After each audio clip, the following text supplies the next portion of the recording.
ಅವರು ನೋಟಿಸು ಇವತ್ತೇ ಹಾಜರಾಗಬೇಕು ಅಂತ ಹೇಳಿದ್ರು.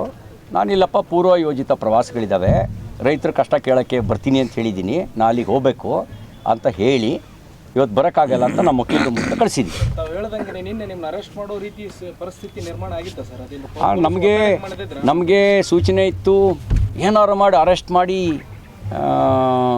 ತಮ್ಮ ವೋಟ್ ಬ್ಯಾಂಕಿಗೆ ಒಂದು ಸಂದೇಶ ಕೊಡಬೇಕು ಅನ್ನೋ ಮಾತು ಹೇಳಿದ್ರಂತೆ. ನೋಡಿ, ಇಲ್ಲಿ ನಮ್ಮ ದೇಶದ ಪರಿಸ್ಥಿತಿ, ನಮ್ಮ ರಾಜ್ಯದ ಪರಿಸ್ಥಿತಿ ಹೆಂಗಿದೆ ಅಂದರೆ, ನಡೆದಾಡುವ ದೇವರು ಅಂತ ಭಾವಿಸ್ತೀವಿ ವೀರೇಂದ್ರ ಹೆಗಡೆ ಅವರು ಧರ್ಮಸ್ಥಳದಲ್ಲಿ ಸಹಭೋಜನದ ವ್ಯವಸ್ಥೆಯನ್ನು 60 ವರ್ಷದಿಂದ ಮಾಡಿದ್ರು.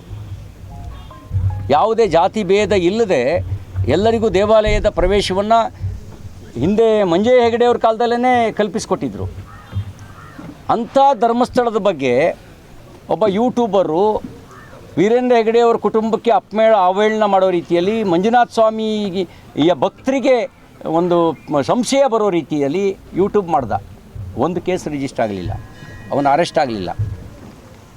ನಾನು ಒಬ್ಬ ಮುಲ್ಲಾನ್ ಬಗ್ಗೆ ಹೇಳ್ತಿದ್ದಂಗೆ ಕೇಸ್ ದಾಖಲು ತ್ವರಿತಗತಿಯಲ್ಲಿ. ಅಂದರೆ ಹಿಂದೂ ದೇವರನ್ನ ಅಪಮಾನ ಮಾಡ್ಬೋದು.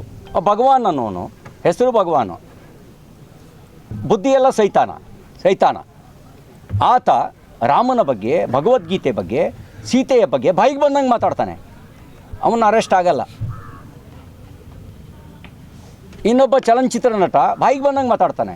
ಮತ್ತು ಇವರ UPA ಪಕ್ಷದ ಜೊತೆಗಿರ್ತಕ್ಕಂಥ ಒಬ್ಬ ರಾಜ್ಯದ ಮುಖ್ಯಮಂತ್ರಿಯ ಮಗ ಸನಾತನ ಧರ್ಮದ ಬಗ್ಗೆ, ಅಪಮಾನದ ಬಗ್ಗೆ ಮಾತಾಡ್ತಾನೆ. ಕಾಂಗ್ರೆಸ್ ಪಕ್ಷದ ನಾಯಕರು, ಲೋಕಸಭೆ ವಿರೋಧ ಪಕ್ಷದ ನಾಯಕರು ಹಿಂದೂ ಮತ್ಲಬ್ ಝೂಟ್, ಹಿಂದೂ ಮತ್ಲಬ್ ಹಿಂಸಾ ಇದನ್ನು ಮಾತಾಡ್ತಾರೆ. ಅಂದರೆ ಹಿಂದೂ ಅಂದರೆ ಝೂಟ, ಹಿಂದೂ ಅಂದರೆ ಹಿಂಸನ, ಇದೆಲ್ಲ ನೀವು ಕೇಳಿದಿರಿ.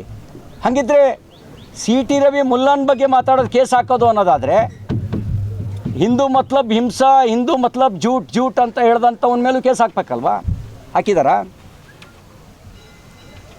ಕೇಸ್ ಕೊಟ್ಟರೆ ಕೇಸ್ ಹಾಕೋ ಧೈರ್ಯ ಇದೆಯೇ ಅವರಿಗೆ? ಅಂದರೆ ಇವರಿಗೆ ಹಿಂದೂ ದೇವರುಗಳು ಹಿಂದೂಗಳು ಹಿಂದೂಗಳನ್ನ ಜಾತಿ ಹೆಸರಲ್ಲಿ ಹೊಡೆದಾಡೋದು. ಈ ನೀತಿಯ ವಿರುದ್ಧ ಧ್ವನಿ ಎತ್ತೀನಿ. ಈ ಮೂಲಕ ನಾನು ಬಾಯಿ ಕಟ್ಟಕ್ಕಾಗಲ್ಲ. ಯಾರು ಯಾವ ಕಾರಣಕ್ಕೆ ರಾಜಕಾರಣಕ್ಕೆ ಬಂದಿದ್ದಾರೋ ಗೊತ್ತಿಲ್ಲ. ನಾನು ಬಡವರ ಪರವಾಗಿ, ರೈತರ ಪರವಾಗಿ, ಹಿಂದೂಗಳ ಧ್ವನಿಯಾಗಬೇಕು ಅಂತಲೇ ರಾಜಕಾರಣಕ್ಕೆ ಬಂದಿದ್ದೀನಿ.